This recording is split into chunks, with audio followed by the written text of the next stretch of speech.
अस्सलाम वालेकुम जी। अज असी इस टाइम मौजूद हाँ बेदियां रोड की सब तो खूबसूरत और फेमस सोसाइटी अलकजार फार्म जी मेन बेदियां रोड के उत्ते मौजूद है। बड़ी अच्छी सोसाइटी बनाई गई है। इनके अंदर साढ़े को एक 24 मरले का बनया बनाया तैयार farm house, 2 bedroom attach bath, TV lounge, kitchen, swimming pool, पिछे सर्वेंट क्वार्टर है, सोलर लगा आ, ठीक है। बैकअप वास्ते बैटरियां मौजूद है। बड़ा अच्छा मेनटेन किया गया, तुम देख सकते जी, बड़ा खूबसूरत बनाया है। 64 फुट इन्ना फ्रंट आ, 40 फुट के इतने रोड ने, स्ट्रीट लाइटा, बिजली हर शय इतने मौजूद है। आइडियल लोकेशन है। सिर्फ 1 करोड़ 90 लाख रुपए के तुहानू मिल सकता है। अंदरों तुम यह वीडियो देख सकते जे कि अंदर अच्छे खासे ठीक ठाक पैसे लगे ने। जेडे किसी बंदे ने 5 मरले का घर इन्ने का लैना है, मैं उन्होंने मशवरा दाँगा कि चुप करके आ फार्म लवे, ठीक है। 1 करोड़ 90 लाख रुपये के आता 24 मरले का बेहतरीन फार्म है।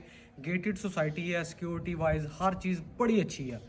और आने वाले फ्यूचर के यो जो 1 करोड़ 90 लाख रुपये 3 साढ़े 3 करोड़ इतने हो जाना है। तो यह तुम देख सकते जो बड़ी मॉडर्न स्टाइल की बिल्डिंग बनाई गई है, ठीक है। फ्रंट से भी सारी टाइल है और मैनू तो बड़ा पसंद आया। बाकी तुम विजिट करोगे तो तुम्हें आइडिया होएगा।